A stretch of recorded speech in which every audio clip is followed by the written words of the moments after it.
Hello, magandang gabi sa inyong lahat. So, bago lahat babatiin ko lang si Sir Flores de Ulysses.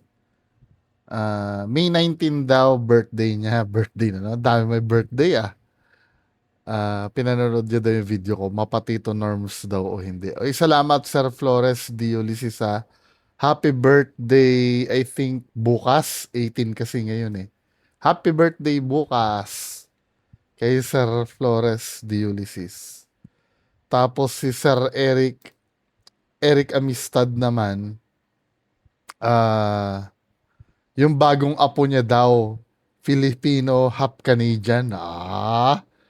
Si Baby Luca Eric James Amistad. Welcome to the world, baby. Pinanganak daw nung May 11, 2026. Baby, ko sakaling napanood mo ko, welcome to the world.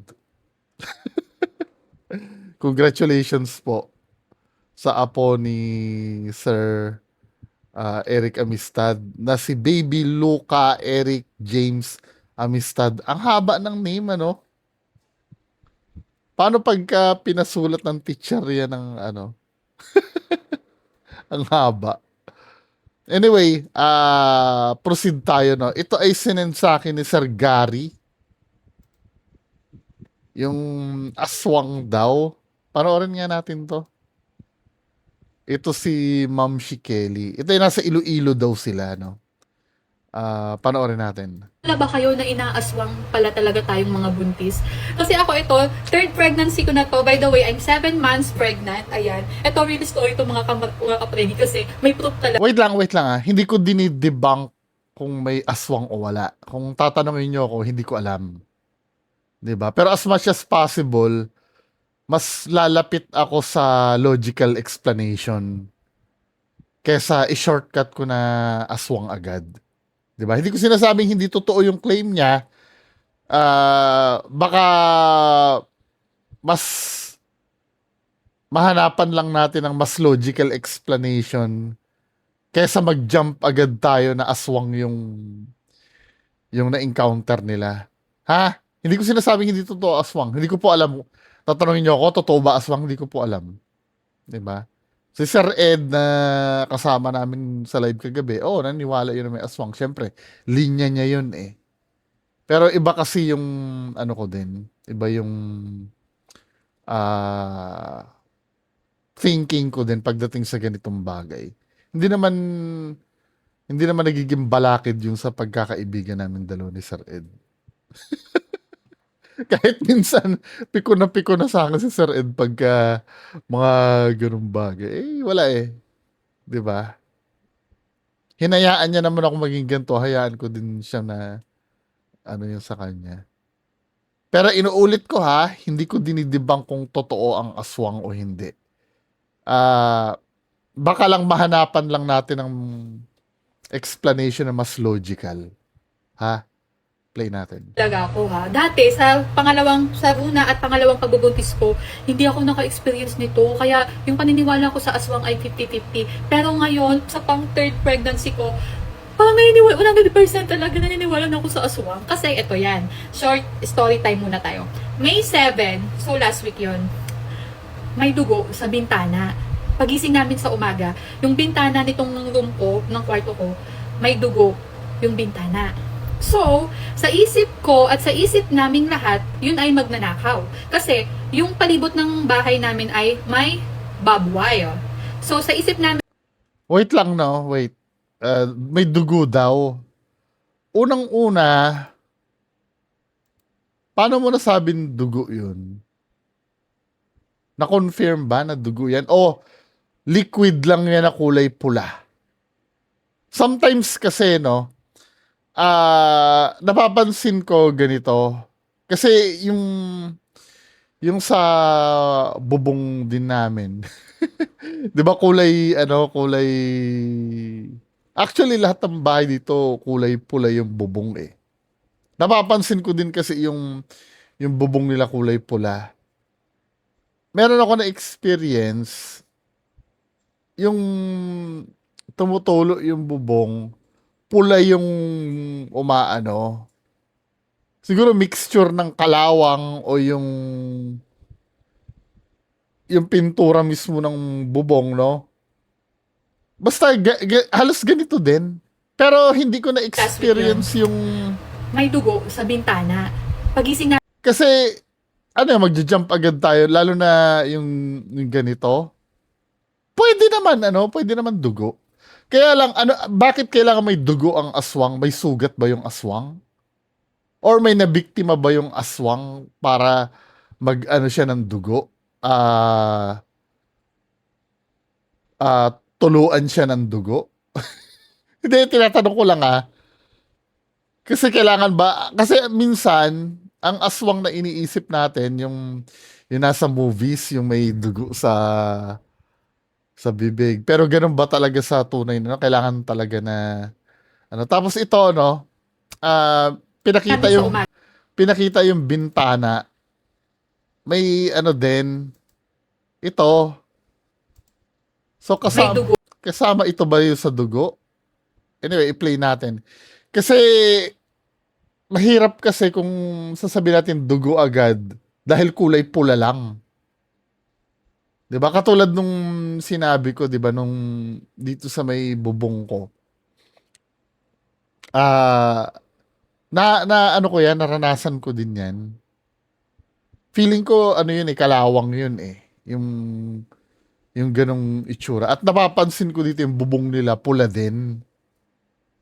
Minsan nga pagka halimbawa yung bubong na yan, maglakad ka dyan, yan mahahawa sa kamay mo yan yung pula na yan. 'Di ba? Well, yun ang unang explanation ko. Hindi ko sinasabing yun ang totoo. Mas tatanggapin ko yung kaysa sabihing aswang agad yan. 'Di ba? Kaysa awayin nyo ko na aswang agad yan, na maniwala kayo agad na aswang yan, mas malapit ako sa katotohanan. Anyway, pagpatuloy natin. Yung bintana. So, sa isip ko at sa isip naming lahat, yun ay magnanakaw. Kasi, yung palibot ng bahay namin ay may Very good si ate, yun ang unang inisip niya. barbed wire. So, sa isip namin ay nasugatan si magnanakaw at try niyang bubuksan yung bintana, nakalak yung mga bintana, ganon. Kaya, dumudugo yung kamay. Tsaka may rehas Tsaka kung halimbawa, magnanakaw man yan or may bakas din ng kamay yan. 'Di ba? Niya, ganyan, di ba? Siyempre. At kung aswang yan, lalo na. Siyempre, pupunta dyan yung aswang. Nagpatulo lang siya ng dugo dyan. Wala rin siyang hahawakan dyan. Tandaan nyo, ang aswang tao din yan, di ba? May fingerprint din yan. Same din ng yan Same din ng, kung akong tatanungin mo, aswang man yan, same lang yan ng magiging senyales ng magnanakaw Kasi pares lang naman na tao yun Nagkataon lang na aswang lang yung isa. 'Di ba? Kaya yung use na i-differentiate mo siya sa magnanakaw? At try niyang bubuksan yung bintana, nakalak yung mga bintana, ganon. Kaya dumudugo yung kamay niya, ganyan, di ba? Siyempre, yun yung, kasi nga, sabi ko, nasa city kami, Iloilo City to mga kapregi. Sabi ko, imposibleng may aswang dito sa city, kaya malakas ang loob ko na magnanakaw yun, nasugatan lang siya sa barbed wire habang umaakyat siya. Kaya, may dugo. Pero ngayong araw, kaninang umaga mga kapregi, pagising ko, nagsabi sa akin yung yaya, saka yung helper na, ma'am, may dugo sa bintana. Kasi dalawa yung bintana ng kwarto ko, mga kapregi, ha. Ito yung isang bintana, tapos ito. So, dito ako natutulog yung kama. Ayan, kita nyo? So, ito yung una. Dito yung may dugo nung una, nung May 7. Dito yun. Pero kaninang umaga, dito na siya, may dugo. May dugo siya, mga kapregi. May dugo talaga. Like, alam nyo yung, nung nakita ko, binuksan namin yung bintana, nakita namin, sa isip ko, yung magnanakaw, may sugat ulit. Parang ganon. Tapos, lumabas kami, kung titingnan nyo yung bintana, yung tapat, imposibleng tao siya. Oo nga, no? May dugo. Makaakyat yung Feeling ko dugo nga talaga. Hindi na siya basta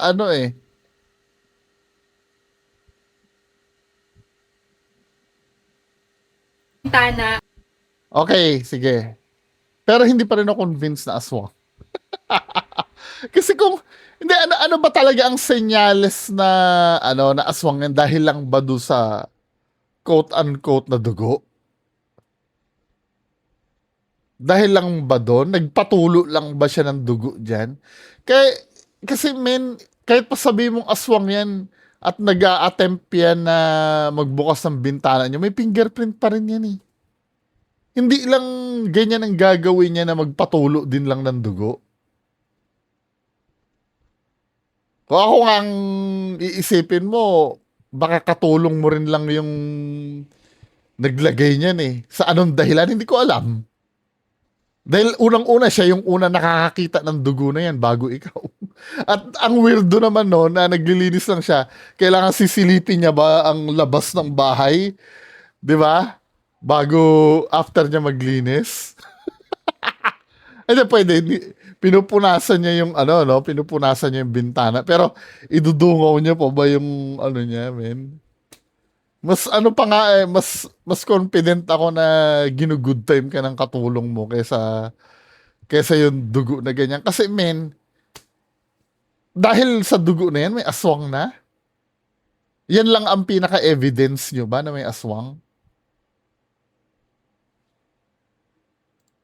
Yung tapat, imposibleng tao siya, makaakyat yung tao doon. Like, paano? Tapos yung dugo na yun ay dun lang sa part na yun ng bintana. Tapos eto pa, nung last week nga, di ba, yung unang may dugo, May 7. After nun, natakot ako, sabi ko kay Daddy, kailangan natin ng guard paggabi. So may guard kami nun paggabi. Gabi-gabi, simula nung May 7, May 8, may guard na kami, 2 guard paggabi. Doon lang sila tumatambay, sa tapat lang din ng bahay, sa tapat lang ng bintana ng kwarto ko. Pero nung kagabi, tinawagan ko sila, hindi naman doon sila natulog. Wala naman. Kasi kung tao siya, Wala naman eh. Hindi, I mean, wag nating i-differentiate yung tao sa aswang. Kung yan ay nagsapusa man yan or kasi syempre typically gano'n na aswang ano, di umano, nagsasapusa yan or kung ano pa man ang shape-shifting abilities niyan, makikita at makikita pa rin na unusual yan. Lalo na yung may tumutulo na dugo. Hindi siya hindi siya consistent kasi na ano eh, na wali ba na lang may power bang aswang na maging invisible? Or kung maging invisible man yung aswang na yan, mararamdaman mo yan eh. Na pinapasok ka niyan eh. 'Di ba? Marami pa rin siyang mga checklist na hindi na-check. Maliban lang sa dugo na 'yon. Kasi parang napaka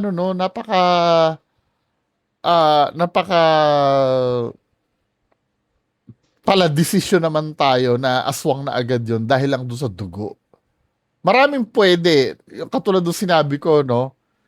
Anyway, ini-eliminate ko na yung kulay ng bubong kasi sa ibang side nagkaroon eh. Ang pinaka-theory ko diyan, ginugood time ka ng katulong mo. Or mas tatanggapin ko yun kaysa aswang yung yung nandun. Tsaka yung pinanggalingan nito, no, yung dito, meron banda sa taas pa na pwedeng tungtungan eh. Baka nga pusa, ano ng pusa yan eh. Kung meron mang pusa sa inyo na may sugat or nagre-regla, etc. 'Di ba? Lahat ng sinasabi ko, mas katanggap-tanggap yon kaysa sabihin mong may aswang diyan. 'Di ba? Kasi ang aswang, men, mararamdaman mo yan na inaatake ka. 'Di ba? Ang daming may guard pala kayo diyan, hindi mas magandang 'yun ang unang sinakmal yung guard kaysa puntahan ka diyan. O dahil buntis ka, gusto nila yung buntis, 'di ba? Pwede kasi 'yun ang magiging palusot niya. Hindi kasi ang paborito ng aswang yung buntis eh. Anong nangyari? May nangyari ba sa'yo? Wala din naman eh. Eh di mas pipiliin ko na lang nakainin yung mga security guard mo diyan kaysa umuwi ako na empty-handed. Or ano, ah Kahit yung mga hayop mo diyan na alaga, 'di ba? Kasi sarado yung bintana mo, min. Ano ba? Panoorin pa natin, baka may explanation pa siya na mailulusot niya, ano? ng kwarto ko. Pero nung kagabi, tinawagan ko sila, hindi naman doon sila natulog. Wala naman. Kasi kung tao siya, makikita nila kasi nga yung pasok nila 9 p.m. tapos yung out nila Oh, 5. kung aswang din yun, makikita din nila yun. Maliban na lang kung may power ang aswang na mag-invisible. 'Di ba? Kung magsapusa, uulitin ko na naman ha, kung magsapusa yan, magsadaga man yan, maririnig mo naman yan na nag-a-attempt na pumasok sa'yo. Kaya nga hindi ko nagigets yung dugo eh. Palagi bang ang pumupuntang aswang sa'yo dyan may injury? At laging nilalagyan ng dugo yung ano mo? Yung bintana mo. Ba't sa bintana lang? Ba't doon sa ibang parte ng bahay mo walang patak ng dugo, talaga mismong bintana mo lang. Kaya maano ang kutob ko na ano mo lang yan eh, kasambahay mo lang yan na ginugood time ka eh. 30 a.m. ng umaga. So maliwanag na sila Or umaalis. ang pinaka-worst niyan, ginawa mo lang yan.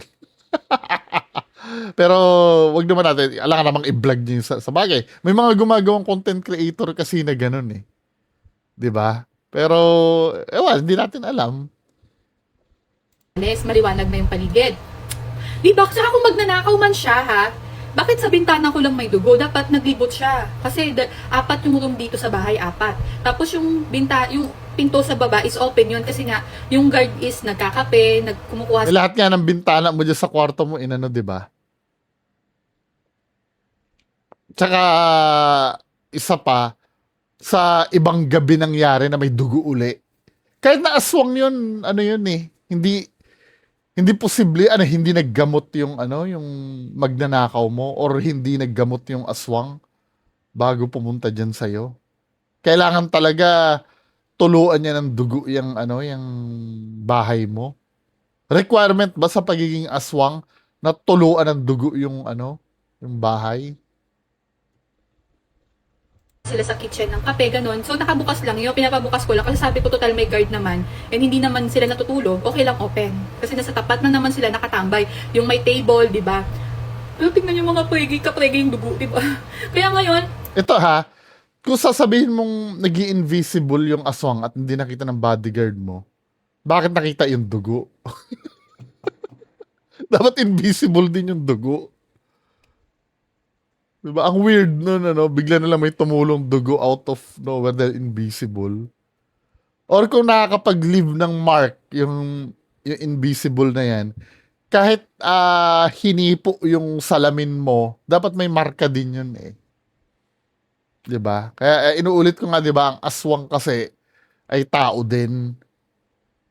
Kung nag-shape-shift yan, may marka din ng pusa yan na gustong pumasok sa'yo, or daga, or ibon, kung ano man yung anyo na pinag-shape-shiftan nila. nakakatakot. Parang takot talaga ako. Iba yung feeling ko. Yung takot ko para kay baby sa tiyan ko. Kaya pala, ito pa mga kapregi. Kaya pala, first time kong kagabi, hindi nakatulog ng maayos. Promise. Bahala na kayo kung maniwala kayo sa akin. Kasi may dinadala ka na sa isipan mo. May ine-expect ka na baka atakihin ka uli ng aswang. Nag-iisip ka na. Kasi nung mga nakaraan, hindi mo naman iniisip yan eh. Di ba ni-report sa'yo, uy, may dugo sa bintana, iisipin mo na, hindi ka talaga makakatulog. Diba, kahit sino din naman, kahit hindi aswang eh.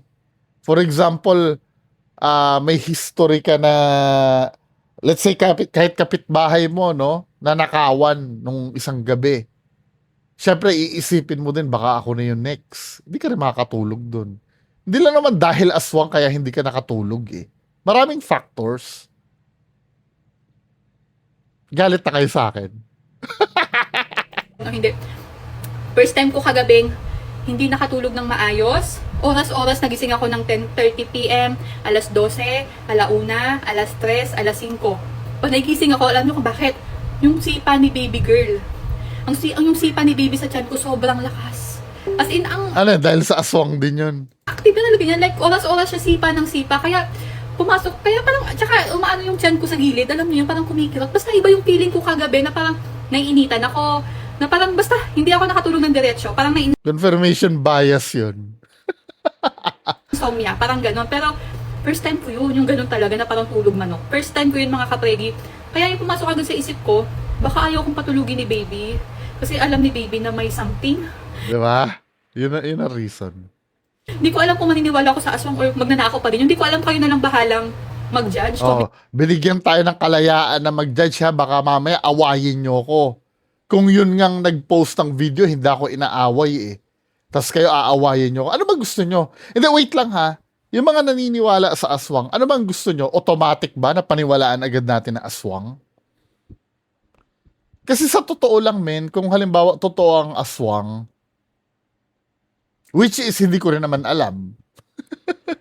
Kung totoo. Pero kung halimbawa, aswang man yung gumagawa ng ganyan, sa technology ngayon, ang dami na dapat na nadodocument na ganyan eh. 'Di ba? Or mismong pamahalaan nila doon, dapat winawarningan na rin ang tao sa ganyan eh. 'Di ba? Bakit walang nababalitang ganon? Eh, kung tutuusin, ano yan, parang public security yung nakasalalay dyan. Dapat may programa sila na anti-aswang sa mga ganyan. Kasi may naghahanap ng biktima eh. Ngayon, kung walang nababalita na aswang, paano mag-i-exist yung aswang kung hindi sila kakain? 'Di ba? Meron natanong ko na yan once eh, meron sumagot sa akin. Nililihim daw kasi iyon. Ayaw nilang ino-off the record daw ng pamahalaan. Paano mo matutulungan yung mga tao kung i-off the record mo yun? Lahat na ng paraan para ilusot eh, no? Siguro man kung pagbibigyan ko na totoo ang aswang, if ever man na nag-i-exist ang aswang, siguro doon na lang sila sa lugar na talagang napaka-remote. 'Di ba? Yun na lang siguro yung maibibigay kong konsiderasyon kung meron man na aswang. Nandun na sila sa lugar na napaka-remote. Yung talagang yung mga classic na baryo, hindi na ganitong modern eh. 'Di ba? Kasi kung nasa modern na settings na sila, imposibleng hindi sila madodocument eh. Yung kulam pa maaari, 'di ba? Kasi hindi mo naman kailangan physical na mapuntahan yung tao eh. Bago mo siya mabiktima eh. 'Di ba? Pero kung aswang, kailangan may gawin sa yun eh, ng physical eh. O may mga magsasabi na naman na ano diyan, hindi, may kilala ko inaswang kahit hindi naman siya napuntahan. Eh bakit kailangan puntahan pa siya daan magpatulo pa ng dugo sa bahay niya? Kasama ba sa procedure yun ang pagiging aswang? Ang tuluan ng dugo ang bahay? Madaming itatanong kasi na aawayin yung common sense mo pagdating sa mga ganitong bagay na mapapansin mo sa panahon natin, ano na eh, na-obsolete na siya eh. 'Di ba? Kaya nga binibigyan ko pa din ng konting konsiderasyon kung meron man, andun yan sa pinaka-remote na lugar. kayo mga kapatid, kung magnanakaw pa din ba yun or aswang na ba yun? Kasi nga, ewan ko ha, kasi probinsya to Iloilo, pero city kami. Pero yung mga Ilonggo, naniniwala sila sa aswang. As in. Tapos, Kasi culture kasi yan. Hindi na kasi mawawala yan. Yung mga ganyan. Ang culture kasi ginagawa yan ng dumadaan yan ng ilang daang taon eh. Bago maging culture, yung kultura. Hindi naman overnight kasi oy, kahapon lang naging kaugalian natin ang ganitong bagay. Hindi kasi pwede yon. At kung mawawala man yan, dadaan din na mahabang panahon bago mawala yung paniniwala na ganyan. 'Di ba? Pero it doesn't mean kasi na pag pinaniwalaan mong ganun nga, ay ganun na talaga.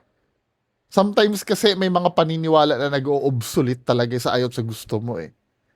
For example, 'di ba? Yung eclipse nung araw, paniwalang-paniwala sila na pag nagkakaroon ng eclipse, eh may kinalaman yun sa malas. 'Di ba? Nagsasacrifice nga yung mga ano ng buhay eh. Yung ibang civilization pag nag-i-eclipse eh. Pero sa modern age natin, hindi na natin iniisip yun eh. Alam na natin na ang eclipse ay tumatakip lang yung buwan sa araw. 'Di ba? Hindi yan yung katulad nung iniisip nung mga tao nung unang panahon. Nagkakaroon na tayo ng kaalaman eh sa kung paano nagwo-work ang mga bagay-bagay eh. 'Di ba? Kasi kung oo no, mayaman yung kultura natin sa ganyan pero iisipin mo rin kung isasabuhay mo yung ganyang bagay o talagang ipapanatili mo na lang siya as part ng ating culture. Kasi 'di ba, men? Ah, katulad ng sinabi ko, no? Kasi dapat nakalagay din sa programa ng gobyerno 'yan eh. Yung ganyan, kung threat yung mga ganyang bagay. Kasi just imagine ilang buntis ang mabibiktima niyan. Pag pakalat-kalat ang aswang diyan sa inyo. Tapos ito pa, pagising namin, kasama ko yung dalawang anak ko, matulog dito sa kwarto. Dito sila natutulog, sa sahig. Dalawang pong, yan yung isa nakatago. Pagising ng panganay ko, kaninang umaga, sabi niya agad sa akin, "Mommy, I have a bad dream about aswang and demon." Paano kasi? Kasama 'yun sa sa reaction ng bata pag mayat-maya ang dinig niya doon sa istorya, 'di ba? Eh paano kung laging nananaginip yung bata ng unicorn? Totoong may unicorn na, 'di ba? Eh, ibang mga kwento ni ate dito, no. Walang solid na maglilink sa aswang eh. 'Di ba? Yung dugo ba? Hindi naman sapat na evidence yung dugo na may aswang eh. Pinabantayan niya nga sa bodyguard niya, wala naman daw. 'Di ba? I think hindi ko man mahulaan kung saan nanggagaling yung quote-unquote na dugo na yon. Pero 100% sure ako na hindi galing sa aswang yon. Ano pa yung isang evidence niya na naginip daw yung anak niya? Hindi naman sapat na dahilan yun eh. Natotoo na yung aswang eh dahil na naginip. Ganun. Tapos tinanong ko siya, "What's your dream?" Ayaw nang ikwento. Pero mamaya tatanong ko, kulitin ko siya. Kasi ayaw nang magkwento kung ano yung dream niya, anong nangyari sa dream niya. Ayaw nang ikwento. Pero mamaya, kukulitin ko siya. And, yung takot ko para kay baby, kasi sabi nung yaya namin, kapag daw inaaswang ka, like, hindi mo agapan, is, baka pwedeng mawala si baby sa tiyan mo, mamatay siya. Pero sana wag naman. Tapos, binigyan nila ako ng pagi. Nilagay namin sa window. Maglalagay din kami ng bawang, luya. Lahat na ng panlaban sa punyetang aswang ngayon. Hindi siya pwedeng ano sa pagbubuntis ko kay baby. Kay baby sa tiyan ko. Kaya kinakatakot. Good luck ulit mamayang gabi. Pero, sana, di ba? Kasi naglagay na ako ng pagi, tsaka luya at bawang. Hindi tayo magpapatalo sa hayop na aswang ngayon. Luya? And nagpalagay na rin ako ng mga kapregi today pala. Nagpalagay na rin ako ng CCTV today kasi nga walang CCTV sa labas ng bahay. So nagpalagay ako agad ng 5 CCTV kasi yung CCTV namin nandito lang sa loob ng bahay. Oh, I'm so sure pag may CCTV ka na wala ka na makukuha. Wala na rin kayong mararamdaman na aswang dyan. I'm so sure. Mag-iingat na yung maglalagay ng dugo dyan. Ngayon, nagpalagay na talaga ako para makita ko kung ano man talaga yung Anyway, good luck, ma'am, no?